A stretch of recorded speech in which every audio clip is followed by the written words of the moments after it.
نحمده ونصلي على رسوله الكريم اما بعد فاعوذ بالله من الشيطان الرجيم بسم الله الرحمن الرحيم ولا تقولوا لمن يقتل في سبيل الله اموات بل احياء ولكن لا تشعرون وَلَنَبْلُوَنَّكُمْ بِشَيْءٍ مِّنَ الْخَوْفِ وَالْجُوعِ وَنَقْصٍ مِّنَ الْأَمْوَالِ وَالْأَنفُسِ وَالثَّمَرَاتِ وَبَشِّرِ الصَّابِرِينَ الَّذِينَ إِذَا أَصَابَتْهُم مُّصِيبَةٌ قَالُوا إِنَّا لِلَّهِ وَإِنَّا إِلَيْهِ راجعون أُولَٰئِكَ عَلَيْهِمْ صَلَوَاتٌ مِّن رَّبِّهِمْ وَرَحْمَةٌ وَأُولَٰئِكَ هُمُ الْمُهْتَدُونَ صدق اللہ العظیم رب اشرح لی صدری ویسر لی امری واحلل عقدۃ من لسانی یفقہوا قولی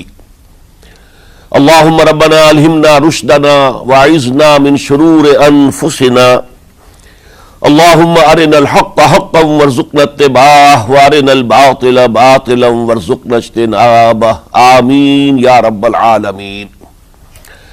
معزز حاضرین اور محترم ناظرین و سامعین، السلام علیکم ورحمۃ اللہ وبرکاتہ۔ آج ہماری سہ روزہ تقاریر کی آخری کڑی ہے۔ آپ کو یاد ہوگا کہ سب سے پہلے خطاب میں ہم نے قرآن کا فلسفہ شہادت سمجھا، قرآن مجید میں یہ اصطلاح کس معنی میں آئی ہے، اور اس کے ساتھ ہی امت مسلمہ کا فرض منصبی وَكَذَلِكَ جَعَلْنَاكُمْ أُمَّةً وَسَطًا لِتَكُونُوا شُهَدَاءَ عَلَى النَّاسِ وَيَكُونَ الرَّسُولُ عَلَيْكُمْ شَهِيدًا۔ تو اللہ کے دین کو بالفعل قائم کرنے کے لیے، تاکہ نوع انسانی پر ایک ابدی حجت قائم ہو جائے کہ اللہ کا دین قابل عمل ہے، اسے قائم کیا جا سکتا ہے، اور یہ بہترین سماجی نظام ہے، پولیٹیکو سوشو اکنامک سسٹم اس سے بہتر آج تک چشم فلک نے نہیں دیکھا۔ یہ حجت قائم کرنے کے لیے جن حضرات نے اپنی جانوں کا نذرانہ پیش کر دیا، گویا کہ وہ اللہ کے گواہ قرار پائے، ان کے لیے لفظ شہید استعمال کیا گیا۔ دوسرے لیکچر میں آپ کو یاد ہوگا کہ ہم نے یہ بات سمجھنے کی کوشش کی کہ جب اللہ کا دین جزیرہ نماء عرب میں قائم ہو گیا، اور گویا کہ ہم کہہ سکتے ہیں کہ انقلاب محمدی علی صاحب الصلاۃ والسلام کی تکمیل ہو گئی، تو جیسے کہ ہر انقلاب کے ساتھ ہوتا ہے، اس کے بعد کچھ کاؤنٹر ریولوشنری موومنٹ شروع ہوئی۔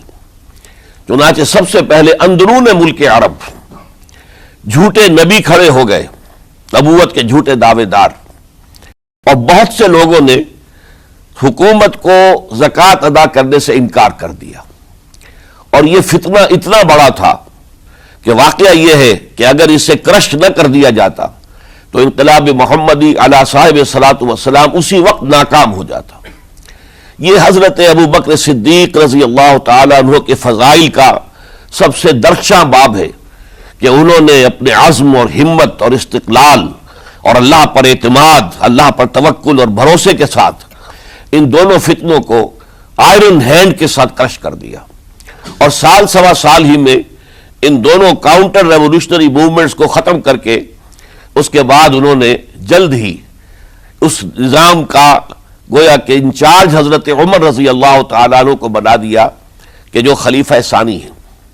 پھر ہم نے دیکھا کہ حضرت عمر کے زمانے میں رضی اللہ تعالیٰ عنہ توسیع کا جو عمل ہے، توسیع انقلاب محمدی کا عمل بڑی تیز رفتاری کے ساتھ جاری ہوا، فتوحات کا سیلاب آیا، ایران پوری سلطنت تہس نہس ہو کر رہ گئی، اس کے پرچے اڑ گئے، سلطنت روما اپنے تمام شمالی افریقی مقبوضات سے محروم، مغربی ایشیا سے اسے بے دخل کر دیا گیا، صرف وہ یورپ کے اندر محدود ہو کر رہ گئی۔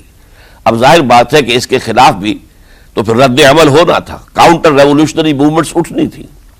تو سب سے پہلے حضرت عمر رضی اللہ تعالیٰ عنہ کی خلافت اور اس کے چراغ کو بجھانے کے لیے ایران کی طرف سے رد عمل ظاہر ہوا۔ ہرموزان جو ایک بڑا ان کا جرنیل تھا، اس کی سازش اور ابو لولو فیروز کے ذریعے سے حضرت عمر رضی اللہ تعالیٰ عنہ کو شہید کر دیا گیا۔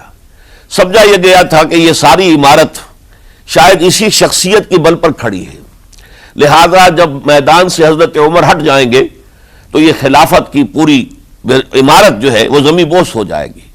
لیکن معلوم ہوا یہ عمارت محمد کی بنائی ہوئی تھی صلی اللہ علیہ وسلم۔ کھنڈر بتا رہے ہیں عمارت عظیم تھی، بڑی عظیم عمارت تھی جو حضور نے تعمیر کی تھی، لہذا حضرت عمر کی شہادت سے کوئی فرق واقع نہیں ہوا۔ حضرت عثمان رضی اللہ تعالیٰ عنہ آ گئے میدان میں، اور میں بتا چکا ہوں آپ کو کہ ان کے دور خلافت کے جو 12 سال ہیں ان میں سے پہلے 10 سال بالکل حضرت عمر فاروق رضی اللہ تعالیٰ عنہ کی خلافت کے دور کی مثال ہے۔ اسی تیزی کے ساتھ انقلاب جو ہے آگے بڑھ رہا تھا، فتوحات کا دائرہ پھیل رہا تھا، اور اندرون ملک پورا امن، سکون، اطمینان اور چین تھا۔ لیکن ان کی دور خلافت کے آخری دنوں میں اب یہودیوں کی طرف سے رد عمل اور ایک کاؤنٹر ریولوشنری موومنٹ عبداللہ ابن سبا کے ذریعے سے، کہ جس نے اسلام کا لبادہ اوڑھا اور منافقت کے پردے کے ساتھ وہ عالم اسلام میں داخل ہوا، اور اس نے چونکہ دیکھ لیا کہ پرانی چپقلش ہے، پرانی چشمک ہے جو قریش کے 2 بڑے قبیلوں کے مابین یا 2 بڑے گھرانوں کے مابین چلی آ رہی تھی، بنو ہاشم، بنو امیہ۔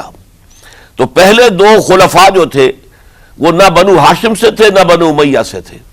حضرت ابو بکر صدیق بنو تیم سے تھے، حضرت عمر بنی عدی میں سے تھے، لیکن حضرت عثمان اب بنو امیہ میں سے تھے۔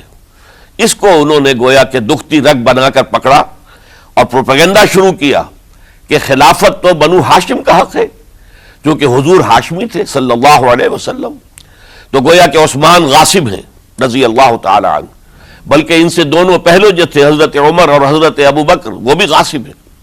اس کے ساتھ ہی فتنے کی مختلف شکلیں انہوں نے شروع کی۔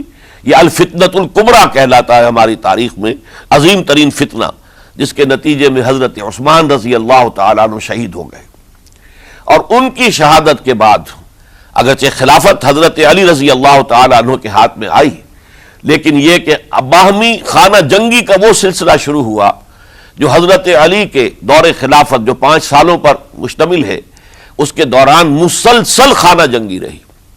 ایک طرف شیعان علی تھے، دوسری طرف شیعان عثمان آ گئے، جو حضرت عثمان رضی اللہ تعالیٰ عنہ کے قتل کے قصاص کے مطالبے کو لے کر سامنے آئے۔ جنگ جمل ہوئی، ایک رات میں 10,000 مسلمان شہید ہوئے۔ جنگ صفین میں 74,000 مسلمان شہید ہوئے۔ جنگ نہروان میں پھر 4,000 مسلمان شہید ہوئے۔ یہ شہادتیں جو چل رہی تھی یہ کس لیے چل رہی تھی کہ جو بھی عمارت خلافت کی قائم ہوئی تھی اب اسے قائم رکھا جائے، اغیار کی طرف سے جو سازشیں ہو رہی ہیں، جو حملے ہو رہے ہیں، اسے ختم کرنے کے لیے ان کا مقابلہ کیا جائے۔ تو یہ اور اس کا یہ دور ختم ہوتا ہے حضرت علی کی شہادت پر رضی اللہ تعالی عنہ۔ اور یہ بات نوٹ کر لیجئے کہ حضرت علی کو شہید کرنے والے وہ خارجی تھے۔ عبد الرحمن ابن ملجم خارجی طبقے سے تعلق رکھتا تھا، جو پہلے حضرت علی کے لشکر میں شامل تھے، لیکن جب حضرت علی نے رضی اللہ تعالی عنہ تحکیم اور ثالثی کی تجویز قبول کر لی تو وہ ناراض ہو گئے کہ اللہ تعالیٰ ہی ہے حاکم اور حکم، ان الحکم الا للہ، یہ انسانوں کو حکم کیوں بنا لیا گیا؟ اور اس میں اتنی شدت اختیار کی کہ وہ علیحدہ ہو گئے، اسی لیے انہیں خوارج کہا گیا۔ انہوں نے رائے یہ قائم کر دی جو مسلمان کبھی کوئی گناہ کبیرہ کا ارتکاب کرے گا وہ کافر قرار پائے گا، جب کافر ہوگا تو گویا کہ مرتد ہے تو واجب القتل، اس کا مال، اس کی عزت سب مباح ہے۔ یہ ہمارا سب سے پہلا گمراہ ترین فرقہ تھا۔ انہی میں سے 3 افراد نے بیٹھ کر اسکیم بنائی کہ یہ 3 افراد ایسے ہیں کہ جن کو اگر میدان سے ہٹا دیا جائے تو شاید مسلمانوں کی باہمی خانہ جنگی ختم ہو جائے اور مسلمان پھر کسی ایک خلیفہ پر راضی ہو جائے۔ اور یہ تینوں کافر ہیں، معاذ اللہ ثم معاذ اللہ۔ حضرت علی کافر ہیں، ان کو قتل کرنے کی ذمہ داری عبد الرحمن ابن ملجم نے لی۔ حضرت معاویہ قاتل ہیں، ان کے لیے کسی اور کو اسائن کیا گیا۔ عمرو بن العاص قاسم ہیں، ان کے لیے کسی اور کو اسائنمنٹ دی گئی۔ ہوا یہ کہ حضرت عمرو بن العاص وہ تو اس روز فجر کی نماز میں آئے نہیں، ان کی جگہ جو امام تھا وہ شہید کر دیا گیا۔ حضرت معاویہ رضی اللہ تعالی عنہ ان پر وار اوچھا پڑا، زخمی تو ہوئے لیکن یہ کہ پھر تندرست ہو گئے۔ حضرت علی رضی اللہ تعالی عنہ پر بہت کاری وار ہوا اور حضرت علی رضی اللہ تعالی عنہ کی شہادت سن 35 ہجری میں ہو گئی۔ یہ جو خلافت راشدہ کا اختتام یا تو سن 35 ہجری میں حضرت علی کی شہادت سے سمجھا جائے گا، یا میری ذاتی رائے ہے کہ نہیں، اس میں حضرت حسن کا دور خلافت بھی شامل ہونا چاہیے۔ حضرت حسن کو کسی نے نامزد نہیں کیا تھا، نہ انہوں نے اپنی امیدواری کے ساتھ اپنے طاقت کے بل پر خلافت حاصل کی تھی، بلکہ حضرت علی سے جب یہ کہا گیا تھا کہ کیا ہم آپ کے بیٹے حسن کے ہاتھ پر بیعت کر لیں، تو انہوں نے فرمایا تھا کہ میں نہ تمہیں روکتا ہوں نہ حکم دیتا ہوں، یہ تمہارا معاملہ ہے، تم جسے مناسب سمجھو اس کے ہاتھ پر بیعت کر لو۔ حضرت حسن رضی اللہ تعالیٰ عنہ نے جن کے ہاتھ پر جو بیعت ہوئی، تو اب معاملہ یہ ہو گیا کہ امیر معاویہ رضی اللہ تعالیٰ عنہ وہ ایک لشکر لے کر شام سے چلے۔ حضرت حسن 50,000 آدمیوں کے ساتھ ادھر سے نکلے، لیکن یہ ہے کہ انہیں محسوس ہو گیا تھا کہ میرے ساتھیوں میں ایسا فسادی عنصر بھی موجود ہے جو عبداللہ ابن سبا کے ساتھیوں میں سے، کہ وہ کسی اچھے کام کو پسند نہیں کرتا، لہذا انہوں نے پھر صلح کی پیشکش کی۔ حضرت معاویہ کو پیغام بھیجا کہ میں مصالحت چاہتا ہوں، بتائیے شرائط کیا ہیں۔ حضرت معاویہ نے بلینک پیپر بھیج دیا، سادہ کاغذ، کہ آپ جو شرائط چاہیں اس پر لکھ دیں، وہ مجھے قبول ہوں گے۔ حضرت حسن نے رضی اللہ تعالیٰ عنہ شرائط لکھ دی، حضرت معاویہ نے قبول کر لی، تو حضرت حسن دستبردار ہو گئے خلافت کے دعوے سے، اور اس کے بعد پھر حضرت امیر معاویہ کی خلافت کی بیعت کی گئی۔ اس سے پہلے انہوں نے خلافت کی بیعت نہیں لی تھی۔ یہ ہے سن 41 ہجری، اور اسے عام الجماع کہا جاتا ہے، یعنی یہ اختتام ہے مسلمانوں کی خانہ جنگی کے دور کا۔ پھر جمعیت ایک ہو گئی، پھر عالم اسلام متحد ہو گیا۔ اب پورا کا پورا عالم اسلام حضرت امیر معاویہ کے زیر خلافت تھا۔ اور حضرت امیر معاویہ کون ہیں؟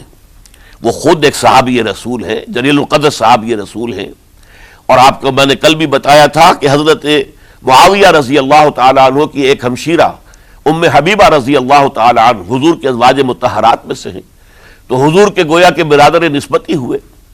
جو چند لوگ جو وحی کے لکھنے پر جو کاتبین وحی جو حضور نے مقرر کیے تھے، ان میں سے ایک حضرت معاویہ بھی ہے۔ پھر حضرت معاویہ کے لیے حضور کی دعا ہمیں ملتی ہے، اللہم اجعلہ ہادیا مہدیا، اے اللہ اسے ہادی ہدایت دینے والا بنا دے اور مہدی بنا دے جو ہدایت یافتہ ہو۔ تو یہ ان کی شان ہے۔ اور پھر یہ کہ ان کے زمانے میں جب عالم اسلام متحد ہو گیا، داخلی خلفشار ختم ہو گیا، تو فتوحات کا سلسلہ بھی دوبارہ جاری ہو گیا۔ حضرت علی رضی اللہ تعالیٰ عنہ کے 5 سالہ دور خلافت میں کوئی توسیع نہیں ہو سکی تھی دارالاسلام کی، کوئی مزید علاقے جو ہیں سلطنت اسلامی میں شامل نہیں کیے جا سکے تھے، اس لیے کہ سارا معاملہ تو داخلی خلفشار کا تھا۔ جو خانہ جنگی ہو رہی تھی، ایک دوسرے کی تیروں اور تلواروں اور نیزوں سے 1 لاکھ کے قریب مسلمان ختم ہو گئے تھے، تو اندر سے گویا کہ موشن ٹوٹ گیا اس سیلاب کا۔ تو سیلاب پھر دوبارہ جب امت جمع ہو گئی عام الجماع کے بعد، تو حضرت معاویہ رضی اللہ تعالیٰ عنہ ان کا دور خلافت اب 20 برس ہے، اندازہ کیجئے۔ یہ پورے 20 برس کوئی اندرونی خلفشار نہیں ہوا، کوئی جھگڑا نہیں ہوا، کوئی فساد نہیں ہوا، بلکہ جو فتوحات کا دائرہ تھا شروع ہو گیا۔ مکران اور سندھ کے علاقے فتح ہوئے، کابل اور یہ افغانستان کا علاقہ فتح ہوا، ترکستان کے علاقوں کے اندر پیش قدمی ہوئی۔ ادھر یہ کہ قیصر سلطنت روما کا اس کے مرکزی شہر قسطنطنیہ پر حملہ کیا گیا، جس کے لیے کہ حضور کی حدیث موجود تھی پیشن گوئی کے طور پر، اول جیش یغزو مدینۃ القیصر مغفورون لہم۔ حضور نے فرمایا تھا کہ جو پہلا لشکر قیصر کے شہر پر حملہ کرے گا تو وہ سب کے سب وہ مغفرت پا جائیں گے، اللہ تعالیٰ ان کی مغفرت فرما دے گا۔ اگرچہ کامیابی نہیں ہوئی، لیکن اس پیشن گوئی کی وجہ سے آپ کو معلوم ہے کہ حضرت ایوب رضی اللہ تعالی عنہ ان کو بھی اس پیشن گوئی کی وجہ سے، حالانکہ 90 برس سے اوپر عمر تھی، لیکن وہ بھی کہا انہوں نے کہ میں بھی اس میں جانا چاہتا ہوں، چنانچہ اس لشکر میں گئے، وہی فوت ہوئے۔ بہرحال یہ سارے کارنامے اپنی جگہ پر، امن و امان اپنی جگہ پر، اس کے باوجود اہل سنت والجماعت حضرت معاویہ کے دور خلافت کو خلافت راشدہ میں شامل نہیں سمجھتے. اس کی وجہ کیا ہے؟ خلافت راشدہ کی شرط اولین قرآن مجید کے حکم کے مطابق امرہم شورا بینہم، مسلمانوں کے باہمی معاملات باہمی مشورے سے طے پاتے ہیں. حضرت ابو بکر صدیق رضی اللہ تعالیٰ عنہ سقیفہ بنی سعدہ کے اندر مشورے کے بعد ان کو منتخب کیا گیا اور ان کے ہاتھ پر بیعت ہوئی. حضرت عمر رضی اللہ تعالیٰ عنہ کو حضرت ابو بکر نے مسلمانوں سے مشورہ کر کے پھر نامزد کیا. حضرت عثمان کے لیے حضرت عمر رضی اللہ تعالیٰ عنہ نے اپنے جانشین کے لیے 6 افراد پر مشتمل کمیٹی بنا دی، جو بڑے سے بڑے جو اصحاب جو جن کے بارے میں کہا گیا ہے کہ جن کو دنیا ہی میں بشارت دے دی گئی تھی، جو عشرہ مبشرہ میں سے جو باقی تھے، ان کے اوپر مشتمل کمیٹی بنا دی کہ آپ لوگ طے کر لیں اور اپنے سے کسی ایک پر جمع ہو جائیں. اس اعتبار سے حضرت علی کے ہاتھ پر بھی جو بیعت ہوئی ہے تو وہ اہل مدینہ کے دباؤ پر ہوئی ہے، ان کے مطالبے پر ہوئی ہے. حضرت علی خود جو ہے وہ خلافت کے مدعی نہیں تھے بلکہ انکار کرتے رہے، چونکہ فتنے کا دور تھا. حضرت عثمان شہید ہوئے تھے، مسلمانوں کے دل زخمی تھے. اس حالت میں وہ سمجھتے تھے کہ اگر میں یہ خلافت جو ہے اپنے ہاتھ میں لے لوں گا تو ہو سکتا ہے کہ اس کا حق ادا نہ کر سکوں. لیکن یہ کہ جب انہوں نے دیکھا کوئی اور بھی تیار نہیں، طلحہ بھی تیار نہیں، زبیر بھی تیار نہیں، تو آخر مسلمانوں کو بغیر امارت کے چھوڑا تو نہیں جا سکتا. تو حضرت علی نے وہ قبول کر لی. حضرت حسن کے بارے میں بتا چکا ہوں کہ ان کے بارے میں لوگوں نے کہا تو حضرت علی نے فرمایا میں نہ حکم دیتا ہوں نہ روکتا ہوں. لیکن حضرت امیر معاویہ رضی اللہ تعالیٰ عنہ صحابی بھی ہیں، حضور کے قرابت دار بھی ہیں، کاتبین وحی میں سے بھی ہیں. پھر ان کا دور حکومت امن، سکون، اطمینان ہر طرح سے جو ہے 20 برس تک کوئی داخلی خلفشات نہیں ہوا، کوئی فساد نہیں ہوا، کوئی باہمی جنگ و جدل نہیں ہوا، بلکہ فتوحات کا دائرہ آگے بڑھا.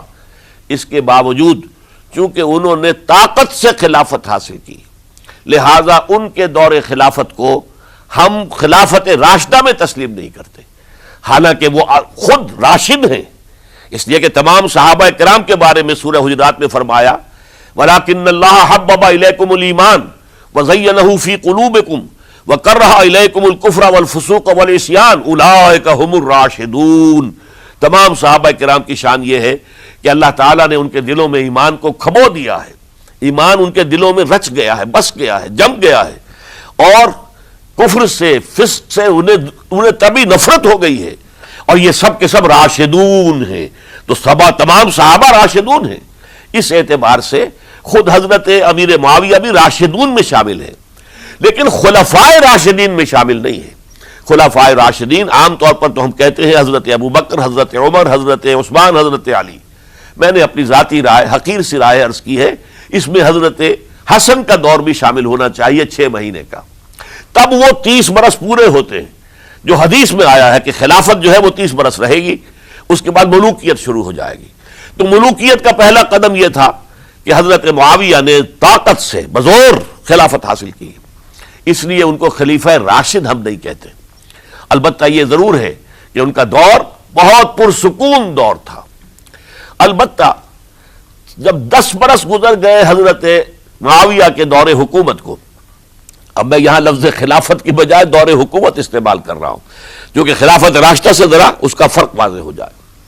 تو اس وقت ایک اور صحابی، جلیل القدر صحابی مغیرہ ابن شعبہ رضی اللہ تعالی عنہ، وہ حضرت معاویہ کے پاس آئے اور انہوں نے یہ کہا کہ دیکھیے اگر آپ نے اپنے بعد اپنا جانشین نامزد نہ کیا تو ہو سکتا ہے پھر فسادات پیدا ہو جائے، پھر مختلف لوگ خلافت کا دعویٰ لے کر کھڑے ہو جائیں، پھر خانہ جنگی ہو جائے.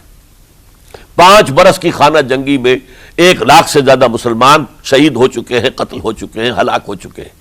اب دوبارہ وہی دور نہ آ جائے، لہذا آپ اپنا جانشین نامزد کر دیجئے. امیر معاویہ ریلیکٹنٹ تھے لیکن انہوں نے دلائل دیے، دلائل مضبوط تھے. انہوں نے کہا کہ اب کبار صحابہ دنیا سے رخصت ہو چکے، وہ جماعت کہ جن کی تربیت اور تزکیہ، جن کی تعلیم حضور نے خود کی تھی اور ان کو اندر سے پاک کر دیا تھا، ان کی نیتیں بالکل پاک ہو چکی تھی، کوئی نفسانیت ان میں نہیں رہی تھی، وہ جماعت تو اکثر و بیشتر اب ختم ہو چکی، فوت پا چکے، وفات ہو چکی.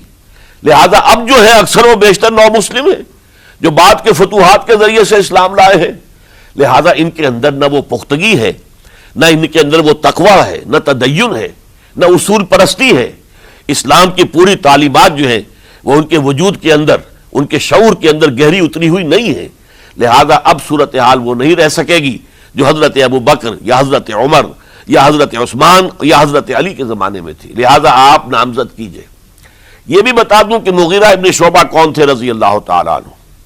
نمبر ایک یہ کہ یہ اصحاب شجرہ میں شامل ہیں، جن 1400 یا 1800 افراد نے حضور سے بیعت کی تھی صلح حدیبیہ سے متصل قبل، اس درخت کے نیچے بیٹھ کر جس کے بارے میں سورہ فتح میں فرمایا گیا کہ لقد رضی اللہ عن المؤمنین اذ یبایعونک تحت الشجرہ، اللہ ان تمام اہل ایمان سے راضی ہو گیا جو ہے نبی صلی اللہ علیہ وسلم آپ کے دست مبارک پر بیعت کر رہے تھے اس درخت کے نیچے، ان میں سے موجود، ان میں یہ مغیرہ ابن شعبہ ہے۔ پھر مغیرہ ابن شعبہ وہ ہے کہ حضرت علی اور امیر معاویہ ان کے درمیان جو خانہ جنگی ہوئی اس میں ہمیشہ حضرت علی کے ساتھ رہے، حضرت علی کے ہی وہ سپورٹر تھے، ان کے ساتھ تھے۔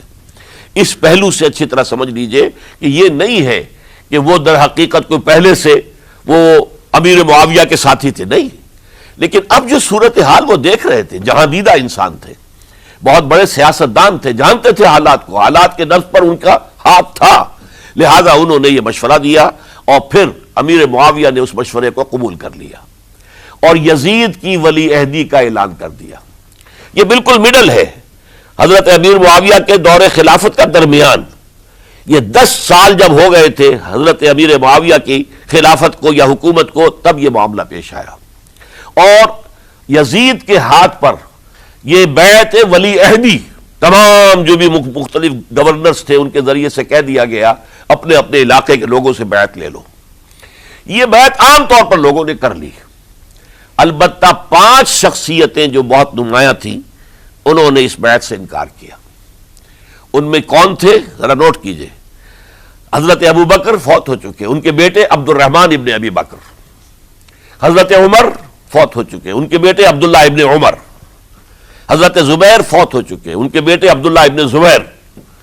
حضرت عباس فوت ہو چکے، ان کے بیٹے عبداللہ ابن عباس۔ حضرت علی شہید ہو چکے، ان کے بیٹے حسین ابن علی رضی اللہ تعالی عنہم اجمعین۔ یہ 5 جو امت کے بہت بڑے 5 افراد کے گویا کے وہ چشم و چراغ تھے ان گھرانوں کے، انہوں نے انکار کیا۔ اور ان میں خاص طور پر عبد الرحمن ابن ابی بکر نے یہ جملہ کہا کہ تم چاہتے ہو کہ قیصر و کسریٰ کی سنت پر عمل کرو کہ باپ کے بعد بیٹا حاکم بن جائے، یعنی ایک قدم تو خلافت کا نظام پہلے ہی نیچے اتر چکا۔ مشاورت سے تو حضرت امیر معاویہ کا بھی جو نسب ہوا ہے وہ مشاورت سے نہیں ہوا۔ ایک درجے میں وہ جو اللہ تعالیٰ کے رسول نے عمارت بنائی تھی شاندار، اس خلافت کا جو سیاسی نظام تھا اس میں ایک تو کڑی آ چکی زوال کی کہ ایک شخص نے طاقت کے ذریعے سے خلافت حاصل کر لی۔ اب اس کی اگلی کڑی لانا چاہتے ہو کہ قیصر و کسریٰ کے طریقے سے خاندان کے اندر، ایک قبیلے کے اندر یہ خلافت جو ہے یا حکومت جو ہے نسل بعد نسل، باپ کے بعد بیٹا اور بیٹے کے بعد پوتا، اس کو ہم کبھی گوارا نہیں کریں گے۔ حضرت امیر معاویہ بہت دانشمند انسان تھے، انہوں نے ان 5 حضرات پر کوئی تشدد نہیں کیا، کوئی جبر نہیں کیا، بلکہ رہنے دیا، ٹھیک ہے یہ بیعت نہیں کر رہے، ابھی تو بیعت ولی عہدی ہے، کوئی حرج نہیں۔ لہذا کوئی جھگڑا، کوئی اس وجہ سے کوئی فساد، اس بنا پر کوئی جنگ نہیں ہوئی۔ 10 سال گزر گئے، یعنی 10 سال تک یزید ولی عہد رہا ہے، 10 سال تک، اور اس سوائے ان 5 بڑی شخصیتوں کے جو پوری امت تھی، عوام الناس تھے، ان سب نے اسے قبول کیا۔ یہ صورتحال اب جب پیدا ہوئی جب حضرت امیر معاویہ کا انتقال ہو گیا، یہ سن 60 ہجری ہے، اب سوال پیدا ہوا کہ وہ ولی عہدی کی بیعت اب بیعت خلافت میں منتقل ہو جائے گی۔ لہذا پھر یہ ہوا کہ سب لوگوں سے، سب گورنروں کو لکھ دیا گیا تمام صوبوں کے اندر کہ اپنے اپنے لوگوں سے بیعت لے لو۔ ظاہر بات ہے کہ وہاں کوئی ریفرنڈم نہیں ہوتا تھا، کوئی ووٹ نہیں ہوتے تھے کہ اس کی پرچیاں ڈالی جا رہی ہوں، ایک ایک شخص سے رائے لینا نہیں ہوتی تھی، بلکہ اس وقت کی جمہوریت یہ تھی اور شورائیت یہ تھی کہ ڈیفرنٹ کلینز ہیں، ڈیفرنٹ فیملیز ہیں، ڈیفرنٹ ٹرائبز ہیں، ان کے سردار، ان کے بڑے لوگ، ان کے اہم لوگ بیعت کر لیں تو گویا کہ سب کی بیعت ہو گئی۔ وہ ایک قبائلی نظام تھا اور اس میں یہ نہیں تھا نظام کے ووٹ بنے ہوئے ہوں اور اس کی پرچیاں ڈالی جا رہی ہوں، تو تمام عالم اسلام نے گویا کہ بیعت قبول کر لی اب یزید کی بحیثیت خلیفہ۔ اب وہ جو 5 آدمی تھے ان میں سے ایک فوت ہو چکے تھے، حضرت عبد الرحمن ابن ابی بکر رضی اللہ تعالی عنہما، دونوں فوت ہو گئے، لیکن باقی 4 رہ گئے۔ ان 4 کو نوٹ کیجئے، اور یہ بڑا سینسٹیو ایشو ہے جس پر میں اب گفتگو کر رہا ہوں۔ ان 4 میں کون ہیں؟ عبداللہ ابن عباس، عمر میں سب سے بڑے وہ ہیں، اور ان کی شان یہ ہے کہ انہیں حبر الامہ کہا گیا ہے، امت کے سب سے بڑے عالم، اور قرآن مجید کے وہ سب سے پہلے مفسر ہیں۔ اصل جو جتنی بھی تفسیری روایات ہمیں ملتی ہیں حضرت عبداللہ ابن عباس کے شاگردوں سے، تابعین سے، لہذا ان کا بہت اونچا مقام ہے۔ حضرت عبداللہ ابن عمر، ان کا مقام بھی آپ کو معلوم ہے، حدیثوں کی کتنی بڑی تعداد ہے جو عبداللہ ابن عمر سے مروی ہے، اور اس کو سلسلۃ الذہب کی پہلی کڑی کہا جاتا ہے۔ روایت حدیث میں جو سنہری زنجیر ہے اس کا آغاز حضرت عبداللہ ابن عمر ہے۔ ایک طرف یہ دونوں ہو گئے، ان دونوں کی رائے کیا ہوئی؟ اگرچہ کام غلط ہوا ہے، یہ اس طریقے سے قیصر و کسریٰ کی روایت پر عمل کرنا غلط ہے، لیکن یہ اتنی بڑی غلطی نہیں ہے کہ اس کی وجہ سے باہمی جنگ و جدال ہو، خوریزی ہو، ایک دوسرے کی گردنیں کاٹی جائیں اور فتنہ و فساد پیدا کر دیا جائے۔ لہذا انہوں نے یزید کی بیعت کر لی۔ 2 حضرات رہ گئے، یہ نسبتاً نوجوان ہیں، ان دونوں کی پیدائش ہجرت کے بعد ہوئی ہے۔ ہجرت کے بعد پہلا بچہ جو مہاجرین میں پیدا ہوا ہے وہ عبداللہ ابن زبیر ہے، بلکہ کچھ عرصے تک مہاجرین میں جب کوئی پیدائش نہیں ہوئی تو وہ مکے مدینے کے منافقین نے کہنا شروع کر دیا تھا کہ یہ یہاں کے کمزور ہو گئے، نامرد ہو گئے، ان کی اولاد اب چلے گی نہیں۔ تو عبداللہ ابن زبیر جب پیدا ہوئے، اور آپ کو معلوم ہونا چاہیے وہ حضرت ابو بکر صدیق کے نواسے ہیں، حضرت عائشہ صدیقہ کی ہمشیرہ حضرت اسماء کے بیٹے ہیں عبداللہ ابن زبیر، اور زبیر بہت شجاع، بہت ہی بہادر انسان تھے۔ تو عبداللہ ابن زبیر کے اندر بھی وہی کیفیات تھی۔ انہوں نے کہا نہیں، اس غلطی کو ہم برداشت نہیں کریں گے، خونریزی ہوتی ہے تو ہو، لیکن ہم اسلامی نظام کو نیچے اترتا ہوا نہیں دیکھ سکتے۔ جیسے کبھی حضرت ابو بکر نے فرمایا تھا ایبدل الدین وانا حی، کیا دین میں ترمیم اور تنسیخ کر دی جائے گی؟ دین کو بدل دیا جائے گا، دین میں تحریف کر دی جائے گی، جبکہ میں ابھی زندہ ہوں، میں جیتے جی یہ نہیں ہونے دوں گا۔ حضرت عبداللہ ابن زبیر کی یہ رائے ہوئی، وی ہیو ٹو چیلنج، ہم مقابلہ کریں گے، ہم اسے پیسیولی قبول نہیں کریں گے۔ انہوں نے بیعت سے انکار کیا اور مدینہ چھوڑ کر مکے جا کر حرم کے اندر پناہ گزین ہو گئے۔ یہی معاملہ حضرت حسین ابن علی رضی اللہ تعالی عنہما کا تھا، وہ بھی نہایت شجاع، نہایت جری، نہایت بہادر۔ انہوں نے بھی کہا کہ یہ غلط قیصر و کسریٰ کی روایت جو شروع ہو رہی ہے اسے ہم نے ریزسٹ کرنا ہے اور اسے ہم آگے نہیں چلنے دیں گے۔ ان پر بھی جب دباؤ ڈالا گیا کہ بیعت کرو تو وہ کچھ وقت مانگ کر، کہ دیکھیے میں ایسا شخص نہیں ہوں کہ تنہائی میں علیحدہ کمرے میں بیٹھ کر بیعت کروں، جب عمومی بیعت لوگے تم سب سے تو میں بھی آ جاؤں گا، اس وقت لوگ فیصلہ کریں گے۔ تو بس اس وجہ سے پھر وہ گورنر جو تھا اس وقت مدینے کا، اس سے اجازت لے کر آ گئے اور راتوں رات وہاں سے نکل کر وہ بھی مکے پہنچ گئے۔ تو اب یہ 4 جو ہیں 2 گروہوں میں تقسیم ہو گئے، 2+2۔ 2 کی رائے یہ ہوئی کہ بات غلط ہے، لیکن اس کی بنا پر خونریزی، جنگ و جدال، جنگ آپس میں خونریزی کرنا یہ صحیح نہیں ہے، بلکہ مصلحت اس میں ہے کہ اس کو قبول کر لیا جائے۔ پھر اللہ تعالیٰ کو بہتر حالات پیدا کرے گا اس کے ذریعے سے، تعلیم کے ذریعے، تلقین کے ذریعے سے، جیسے نبی اکرم صلی اللہ علیہ وسلم نے اتنا عظیم انقلاب برپا کیا تھا۔ ہم کوشش کریں گے کہ نظام حکومت کی اصلاح ہو جائے، لیکن اس وقت اگر ہم اڑ گئے تو پھر گویا کہ خونریزی اور فساد اور باہمی جو جنگ ہے وہ شروع ہو جائے گی۔ اور 2 حضرات کی رائے ہوئی کہ نہیں، ہمیں ہر صورت میں ریزسٹ کرنا ہے، خونریزی ہوتی ہے تو ہو، ہمیں جانے دینی پڑتی ہے تو دیں گے، ہم شہادت قبول کریں گے، لیکن اس غلطی کو قبول نہیں کر سکتے۔ تو میں اس کے لیے عرض کر رہا ہوں، یہ تیسری شہادتوں کا جو دور شروع ہوا ہے، پہلا شہادتوں کا دور حضور کا دور، دین کو قائم کرنے کی جد و جہد میں جنہوں نے جانیں دی ہیں۔ دوسرا دور اس دین کے خلاف جو کاؤنٹر ریولیوشنری موومنٹس آئی ہیں ان کو رفع کرنے کے لیے جانے دینا. ہزاروں صحابہ کی جانیں اس میں بھی گئی ہیں. وہ سیلمہ ابن کذاب ہو یا مانعین زکوٰۃ ہو، ان کے خلاف جو جہاد ہوا. پھر ظاہر بات ہے کہ حضرت عثمان رضی اللہ تعالیٰ عنہ کے بعد جو فساد ہوا وہ شہادتیں کیا تھی؟ اس دین کے نظام کو قائم رکھنے کے لیے، انٹیکٹ رہے، دشمن اس کے اندر رکھنے ڈالنے میں کامیاب نہ ہو جائے.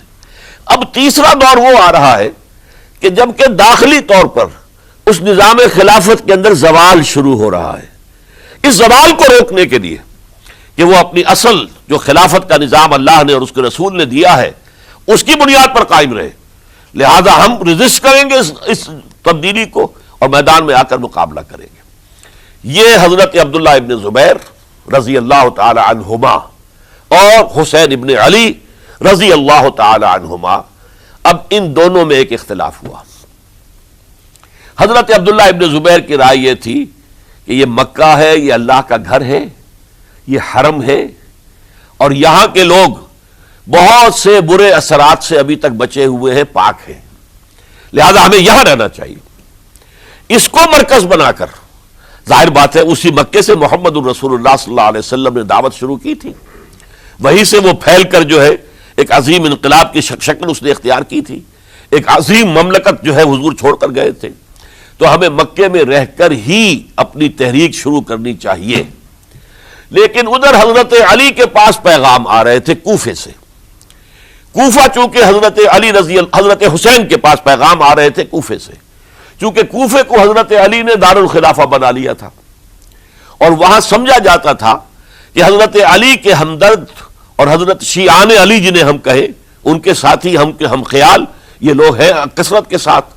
اور وہاں سے اب خطوط کا تانتا شروع ہو گیا، آپ یہاں آئیے، ہم بےتاب ہیں، آپ کا استقبال کریں گے، آپ کے ہاتھ پر بیعت کریں گے، تاکہ یہ جو قیصر و کسریٰ کی سنت شروع ہو رہی ہے اس کو روکا جا سکے.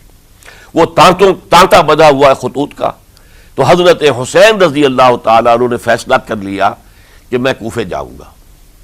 حضرت زبیر روکتے رہ گئے کہ نہیں، کوفیوں پر اعتماد نہ کیجیے، یہ زبانی کلامی ساتھ دیتے ہیں، جب ڈنڈا چلتا ہے تو پھر یہ ہٹ جاتے ہیں میدان سے، ان پر اعتماد نہ کریں آپ. لہذا یہی مکے میں رہیے اور ہم دونوں مل کر ایک بڑی طاقت بن جائیں گے. اور یہ مکہ جو ہے ہمارے لیے حصار ہے، یہ ہمارے لیے پناہ گاہ ہے، یہاں سے اس دعوت کا آغاز کیا جائے. اب یہ افسوس ہے، اسے اللہ کی مشیت سمجھا جائے، اللہ کی مرضی ہے. جو کچھ ہوتا ہے وہ تو بے اذن رب ہوتا ہے. اللہ اپنی مصلحتوں سے ہم سے زیادہ واقف ہے، ہم تو نہیں سمجھ سکتے. حضرت حسین نے فیصلہ کیا اور ڈٹ گئے اس فیصلے پر کہ میں کوفے جاؤں گا. اب یہ بھی بات قرآن مجید میں آیا ہے، حضور سے خطاب کر کے فرمایا گیا فَإِذَا عَزَمْتَ فَتَوَكَّلْ عَلَى اللَّهِ. جب ایک مرتبہ آپ ایک ارادہ کر لیں تو پھر اللہ پر توکل کیجئے. پھر یہ نہیں کہ کبھی آگے کبھی پیچھے جاؤں یا نہ جاؤں، یہ نہیں، یہ تردد یہ نہیں، بلکہ یہ کہ ایک فیصلہ کر کے ڈٹ جائیے، اس لیے کہ جو بھی نتیجہ ہے وہ تو اللہ کے ہاتھ میں ہے. لہذا اللہ پر توکل کیجئے. فَإِذَا عَزَمْتَ فَتَوَكَّلْ عَلَى اللَّهِ. لہذا سب نے سمجھایا حضرت حسین کو کہ آپ کوفے نہ جائیں. سمجھانے والوں میں حضرت عمر بھی تھے رضی اللہ، حضرت عبداللہ ابن عمر بھی تھے رضی اللہ تعالی عنہ. اگرچہ کوئی قرابت داری جو ہے قریبی نہیں تھی، لیکن بہرحال امت کی ایک شخصیت، عظیم شخصیت تھے. سمجھانے میں سب سے زیادہ زور صرف کیا ہے حضرت عبداللہ ابن عباس نے رضی اللہ تعالی عنہما. اور حضرت عبداللہ ابن عباس کون ہیں؟ ایک رشتے سے حضرت حسین کے چچا ہیں، ایک رشتے سے حضرت حسین کے نانا ہیں. کیوں؟ حضرت علی اور حضرت عبداللہ ابن عباس چچا زاد بھائی ہیں. عباس کے بیٹے، ابو طالب کے بیٹے، عباس اور ابو طالب بھائی ہیں. تو یہ فرسٹ کزن تھے حضرت علی اور عبداللہ ابن عباس رضی اللہ تعالی عنہ. لہذا انہوں نے جب کہا تو گویا کہ ایک چچا، ایک بزرگ سمجھا رہا ہے.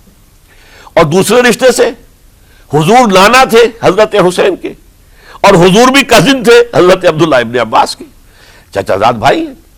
اس حوالے سے سمجھ لیجئے کہ حضور کے کزن نانا کے درجے میں آ گئے. تو یہ دو رشتے تھے حضرت عبداللہ ابن عباس کے، اور انہوں نے بڑی الہا و زاری کے ساتھ، بڑی اپنے مقام سے نیچے اتر کر خوشامد کی ہے. حسین خدا کے لیے باز آ جاؤ، حسین خدا کے لیے باز آ جاؤ، حسین اگر جانا ہی ہے تو اپنے بال بچوں کو لے کر نہ جاؤ. جس طریقے سے تمہارے باپ حضرت علی رضی اللہ تعالیٰ عنہ کو کوفہ کے اندر ذبح کر دیا گیا، کہیں ایسا نہ ہو کہ تمہیں بھی تمہارے بال بچوں کے سامنے ذبح کر دیا جائے، باز آ جاؤ۔ لیکن حضرت حسین اب اللہ کی طرف سے ان کے دل میں ایک ارادہ پختہ ہو چکا تھا، اور انہوں نے حضرت مسلم بن عقیل کو بھیجا تھا کہ جاؤ میری طرف سے کوفے والوں سے بیعت لے اور پھر مجھے اطلاع دو۔ وہ گئے، وہاں 12,000 افراد نے بیعت کر لی۔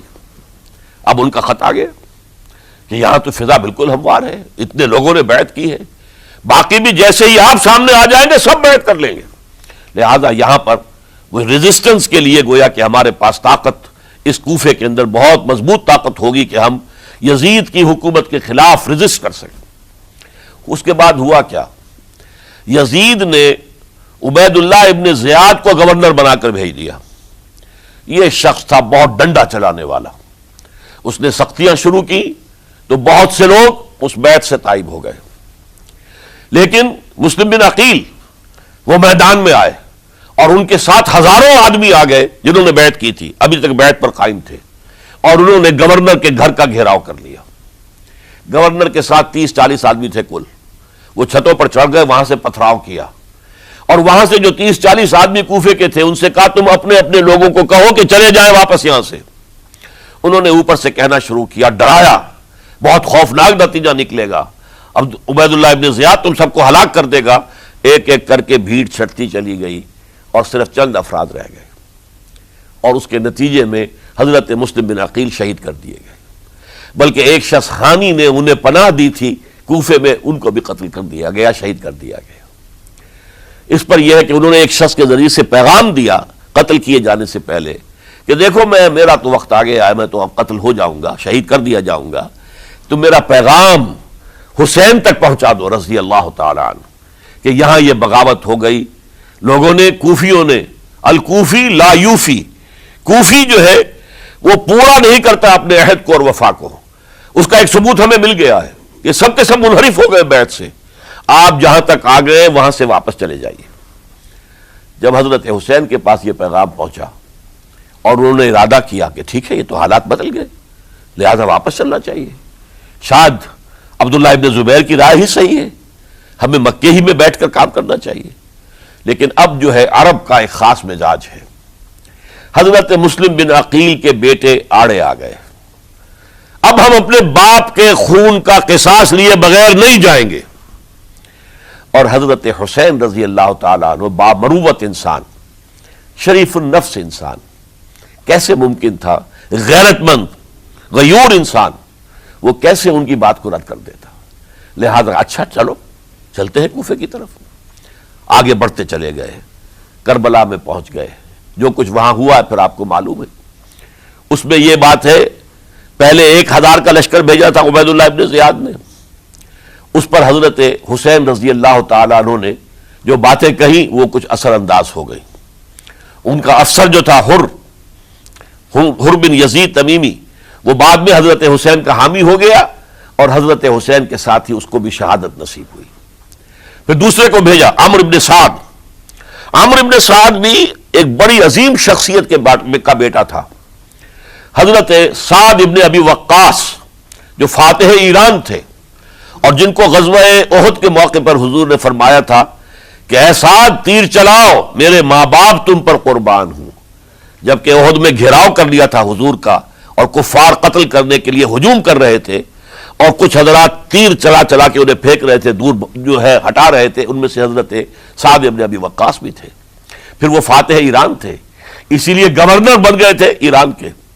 سعد جو ہے ان کا بیٹے، یہ عمرو جو ہے یہ اب ایک بڑے صوبے کا گورنر بھی تھا، اس وقت 4000 آدمی دے کر بھیجا، وہ بھی نرمی کرتا رہا، اس نے کوئی تشدد نہیں کیا، اس کے اندر بہرحال اپنے عظیم باپ کے خون کا کچھ اثر تھا۔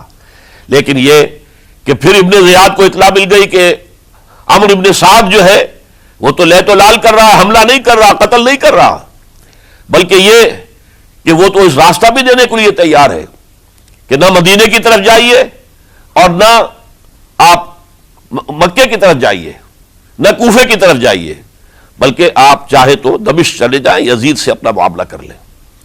اس پر ابن زیاد نے پھر وہاں سے خط لکھا ہے، میں نے تمہیں اس کام کے لیے بھیجا تھا، میں نے تمہیں حکم دیا تھا حسین سے میری بیعت لو، یعنی میری بیعت کے ذریعے یزید کی بیعت لو اور اسے پکڑ کر لا کر میرے سامنے پیش کرو۔ لہذا پھر اس نے ایک بہت خوخار شخص کو زیادہ فوج دے کر بھیجا ہے، اور وہ جو ہے اس نے آ کر جو ہے شمر نے پھر اس نے فیصلہ کن معاملہ کیا۔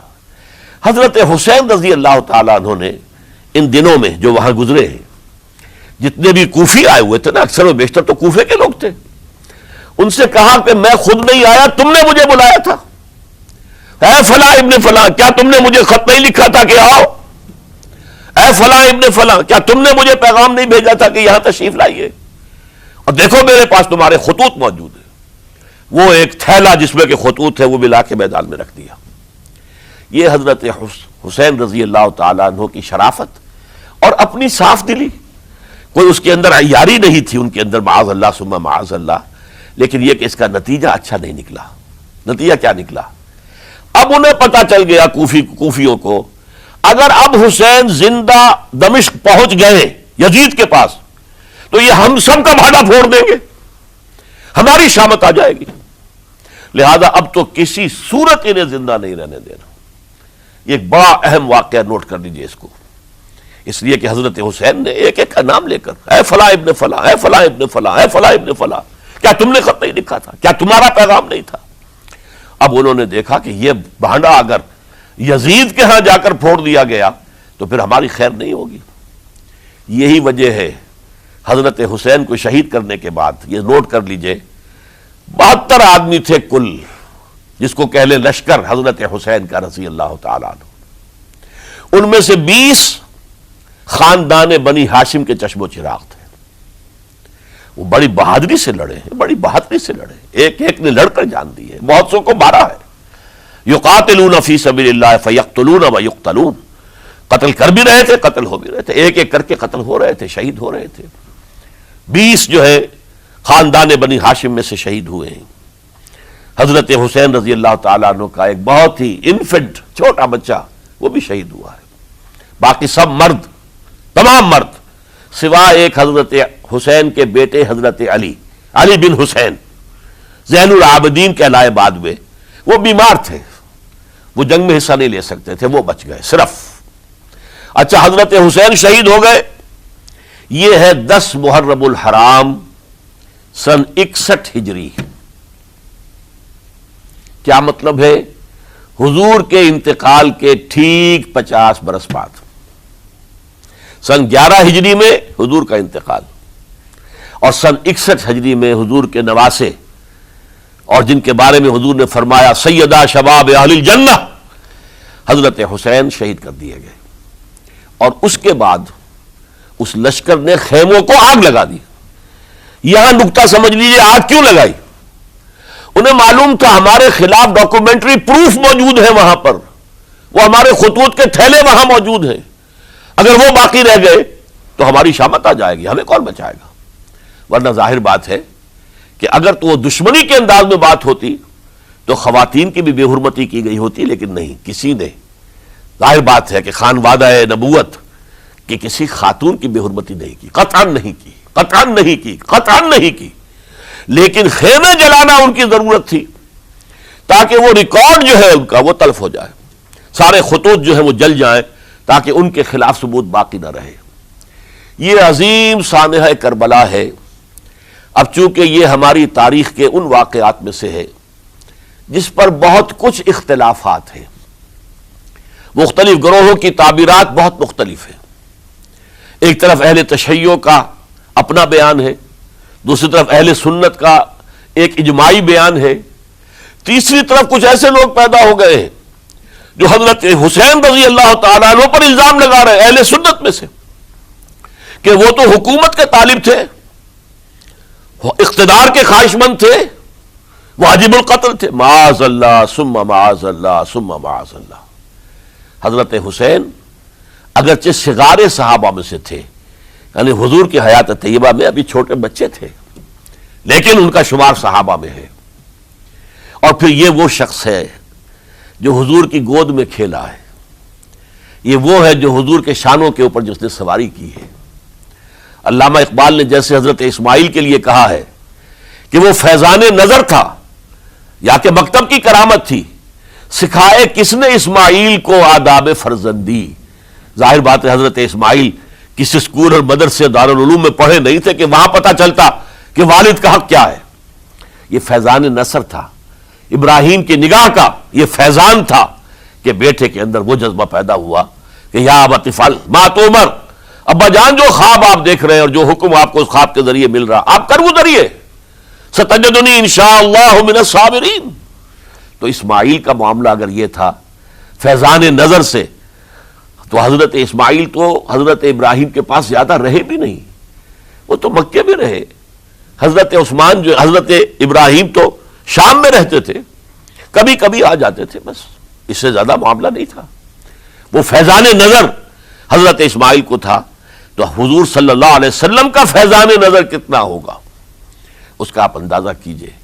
یہ کوئی جنگ اقتدار نہیں تھی، معاذ اللہ ثم معاذ اللہ ثم معاذ اللہ، بلکہ انہوں نے اپنا ایک فرض منصبی سمجھا ہے کہ میرے نانا کا لایا ہوا نظام اور اس کے اصول اب ٹوٹ رہے ہیں۔ جیسے حضرت ابوبکر کا قول میں نے آج بھی آپ کو سنایا، ایبدل الدین وانا حی، کیا دین میں ترمیم اور تنسیخ کی جائے گی، دین کی باتوں کو بدل دیا جائے گا جبکہ میں ابھی زندہ ہوں۔ اسی طریقے سے گویا کہ زبان حال سے حضرت حسین اور عبداللہ ابن زبیر رضی اللہ تعالی عنہم ان دونوں نے یہ فیصلہ کیا کہ ہم روکیں گے اس کو۔ آپ اختلاف کر سکتے ہیں کہ حضرت حسین کی رائے صحیح تھی یا حضرت عبداللہ ابن عباس کی رائے صحیح تھی، یہ کہہ سکتے ہیں آپ، لیکن کسی کی نیت پر حملہ نہیں کر سکتے۔ اسی طریقے سے بعض لوگ جو ہے حضرت عبداللہ ابن عباس، عبداللہ ابن عمر، ان کی نیتوں پر حملہ کرتے، ان کو تو یزید نے دولت سے خرید لیا تھا، معاذ اللہ ثم معاذ اللہ ثم معاذ اللہ۔ یہ دونوں جلیل القدر صحابہ ہیں، یہ تو صغار صحابہ میں سے نہیں ہیں، یہ جوان تھے پورے حضور کے زمانے میں، جنگوں میں حصہ لیا ہے۔ حضرت عبداللہ ابن عمر نے، عبداللہ ابن عباس نے رضی اللہ تعالی عنہما، انہیں کوئی رقم نہیں خرید سکتی تھی، کوئی دولت نہیں خرید سکتی تھی۔ جو رائے انہوں نے قائم کی وہ دیانتاً قائم کی۔ اور ہمارے ہاں اصول یہ ہے کہ جب کوئی نئی صورتحال پیدا ہو جائے اور اجتہاد کی ضرورت پیش آ جائے اور پوری کوشش کر کے مجتہد اجتہاد کر رہا ہے، تو اگر اسے غلطی بھی ہو جائے، مجتہد مختی خطا کار، اس کو بھی اکیرا ثواب ملتا ہے، اور مجتہد مصیب وہ مجتہد کہ جس کی رائے صحیح، جس کا فیصلہ صحیح، اسے دوہرا ثواب ملتا ہے۔ تو ان کے مابین ایک اختلاف رائے کا ہوا، اجتہاد کا ہوا۔ آیا یہ غلطی اتنی بڑی ہے کہ امت میں تفرقہ پیدا کیا جائے، امن و امان کو برباد کیا جائے، خوریزی کا بازار گرم کیا جائے، یا نہیں؟ دو کی رائے یہ ہوئی، ان کی مخلصانہ رائے تھی، ان کی دیانت دارانہ رائے تھی، ہم ان کی نیت پر حملہ نہیں کر سکتے، آپ اختلاف کرنا چاہیں تو کیجئے۔ اسی طرح حضرت عبداللہ ابن زبیر اور حضرت حسین ابن علی رضی اللہ تعالی عنہ، ظاہر بات ہے کہ ان کا بھی ایک اجتہادی رائے تھی کہ نہیں، یہ دین کے نظام کے اندر بہت بڑا رکھنا پڑ رہا ہے، یہ تو اب قیصر و کسریٰ کی سنت شروع ہو رہی ہے، یہ اسلام کے دین کے اوپر طریقہ نہیں، عمل نہیں ہو رہا ہے، تو ہم اسے اپنی جانوں کا نذرانہ دے کر بھی اسے روکیں گے، روکنے کی کوشش کریں گے، رکے نہ رکے ہم اپنی جانیں دے دیں گے۔ یہ بھی دیانت دارانہ رائے تھی، مخلصانہ رائے تھی، ان کی نیت پر کوئی حملہ کم سے کم اہل سنت والجماعت میں سے کسی شخص کو حق نہیں ہے۔ اس لیے کہ اہل سنت والجماعت کا کہنا یہ ہے، الصحابۃ کلہم عدول، صحابہ جتنے بھی ہیں وہ سب کے سب عدول ہیں، ان میں بدنیتی نہیں آ سکتی، خطا ہو سکتی ہے۔ اہل سنت کے نزدیک معصومیت خاصہ نبوت ہے، نبوت ختم ہو گئی محمد الرسول اللہ صلی اللہ علیہ وسلم پر، آپ کے بعد معصوم کوئی نہیں، ابو بکر بھی معصوم نہیں، عمر بھی معصوم نہیں، عثمان بھی معصوم نہیں، علی بھی معصوم نہیں رضی اللہ تعالیٰ عنہ اجمعین۔ تو معصوم کون ہوگا؟ عبداللہ ابن عباس بھی معصوم نہیں، عبداللہ ابن زبیر بھی جو ہے معصوم نہیں، حسین ابن علی بھی معصوم نہیں، اسی طریقے سے عبداللہ ابن عمر، عبداللہ ابن زبیر کوئی معصوم نہیں۔ انہوں نے اپنی رائے قائم کی ہے، اس پر عمل کیا ہے دیانت دارانہ سنسیریٹی کے ساتھ، اور ان کے لیے اللہ تعالیٰ کے ہاں ہر طرح کا اجر و ثواب ہے، سب کے لیے۔ حضرت عبداللہ ابن زبیر کی رائے اس اعتبار سے بہتر ثابت ہوئی انہوں نے مکے میں پھر حکومت قائم کی، 9 برس تک ان کی حکومت قائم رہی، بنو امیہ ختم نہیں کر سکے اسے، سن 73 میں جا کر ان کی شہادت ہوئی ہے، اور ایک مرحلہ تو وہ بھی آیا تھا کہ شام اور مصر کی دونوں صوبے جو ہیں وہ بھی ان کے تحت آ گئے تھے۔ تو واقعہ یہ ہے کہ اگرچہ حضور نے ہمیں منع کیا ہے کہ کبھی یہ نہ کہا کرو کہ ایسا ہوتا تو ایسا ہو جاتا، نہیں، جو ہوا اللہ کی مرضی سے ہوا، اللہ کے اذن سے ہوا۔ حدیث کے الفاظ ہیں ان کلمۃ اللہ تفتح عمل الشیطان، یہ جو لو کاش یہ ہو جاتا، کاش یوں ہو جاتا تو بڑے اچھے نتیجے نکلتے، یہاں سے شیطان کا عمل شروع ہو جاتا ہے۔ ورنہ واقعہ یہ ہے کہ دل سے یہ بات نکلتی ہے، اگر حضرت حسین اور عبداللہ ابن زبیر یکجا ہو جاتے اور مکے کو اپنا مرکز بنا کر جو عظیم مقصد انہوں نے اپنے سامنے رکھا تھا کہ یہ جو روایت غلط آ رہی ہے اسلام کے دینی سیاسی نظام کے اندر، اس کو ہم روکیں گے، تو اللہ تعالیٰ انہیں کامیابی عطا فرما دیتا۔ لیکن یہ پھر ہم کہیں گے ما شاء اللہ کان وما لم یشاء لم یکن، جو اللہ نے چاہا وہ ہوا اور جو اللہ نے نہیں چاہا وہ نہیں ہوا۔ حضرت حسین کو وہ عظیم شہادت اللہ نے دینی تھی، وہ اونچا مقام عطا کرنا تھا، اور پھر ان کی عظیمت، ان کا صبر، ان کا ثبات، ان کا استقلال، معلوم ہوا کہ اللہ تعالیٰ نے انسانوں کے اندر کتنی کچھ طاقت رکھی ہوئی ہے اور کتنی کچھ صلاحیتیں اللہ نے ودیعت کی ہیں۔ وہ جس طرح ڈٹے رہے، کھڑے رہے، واقعہ یہ ہے کہ وہ بھی نوع انسانی کے لیے ہمیشہ کے لیے ایک سبق ہے، اور وہ سبق یہ ہے کہ آپ حق، جو بھی آپ حق سمجھیں اس حق کے اوپر ڈٹ کر کھڑے ہو جائیں، اور اس میں پرواہ نہ کیجئے کہ آپ کی نفری کم ہے یا آپ کے ساتھ تعداد زیادہ، کوئی خیال نہ کیجئے، اس کے فکر نہ کیجئے کہ حالات ادھر ہیں یا ادھر ہیں، حالات سازگار آپ کے دشمن کے ساتھ ہیں یا آپ کے ساتھ ہیں، کوئی فکر نہ کیجئے۔ حق حق ہے، اس کا ساتھ دینا لازم ہے، اس کے لیے جان دے دینا یہ سب سے بڑی کامیابی ہے۔ وَلَا تَقُولُوا لِمَنْ يُقْتَلُ فِي سَبِيلِ اللَّهِ أَمْوَاتٌ، ہرگز نہ کہنا ان کو جو اللہ کی راہ میں قتل ہو جائیں کہ وہ مردہ ہیں، بل احیاء، وہ تو زندہ ہے، وَلَٰكِن لَا تَشْعُرُونَ، تمہیں شعور نہیں ہے۔ وَلَنَبْلُوَنَّكُمْ، اب یہ تمام مسلمانوں سے خطاب ہو رہا ہے، ہم تمہیں لازماً آزمائیں گے، بِشَيْءٍ مِّنَ الْخَوْفِ، خوف سے، وَالْجُوعِ، اور بھوک اور فقر و فاقے سے۔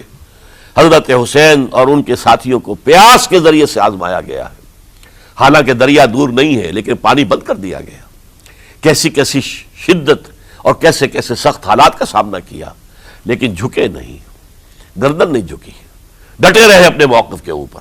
وَلَنَبْلُوَنَّكُمْ بِشَيْءٍ مِّنَ الْخَوْفِ وَالْجُوعِ وَنَقْصٍ مِّنَ الْأَمْوَالِ وَالْأَنفُسِ وَالثَّمَرَاتِ، اور ہم تمہیں جانی اور مالی نقصانات کے ذریعے سے آزمائیں گے۔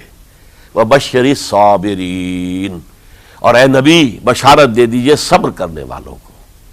الَّذِينَ إِذَا أَصَابَتْهُمْ مُصِيبَةٌ، وہ کہ جن کو اگر کوئی مصیبت آئے، ان پر نازل ہو جائے، قالوا، تو وہ کہیں گے اِنَّا لِلَّهِ وَإِنَّا إِلَيْهِ راجعون، ہم اللہ ہی کے ہیں، اللہ ہی کی طرف ہمیں لوٹ جانا ہے۔ اولئک علیہم صلوات من ربہم ورحمہ، یہ ہیں وہ جن پر ان کے رب کی طرف سے صلوات ہیں، درود ہے اور رحمت ہے، وَأُولَئِكَ هُمُ الْمُهْتَدُونَ، اور یہی ہدایت یافتہ ہیں۔ اللہم ربنا اجعلنا منہم، اللہم ربنا اجعلنا منہم، میرے اور آپ کے لیے سبق یہ ہے، صرف حضرت حسین کا کوئی دن بنا لینا یہ نہیں، ٹھیک ہے یاد تازہ کیجئے، بہت اچھی بات ہے، لیکن اس کا نتیجہ یہ نکلنا چاہیے کہ اگر حضرت حسین نے اپنی ہی نہیں، اپنے خاندان کی، اپنے اعزاء و اقربا کی، اپنے ساتھیوں کی جانوں کی قربانی پیش کر دی حق کے لیے، تو ہمیں بھی فیصلہ اور سبق یہ لینا چاہیے کہ ہمیں حق کا ساتھ دینا ہے، ہر سے بعد چاہے اس کے نتائج کچھ بھی نکلے۔ اقول قولی ھذا واستغفر اللہ لی ولکم ولسائر المسلمین والمسلمات۔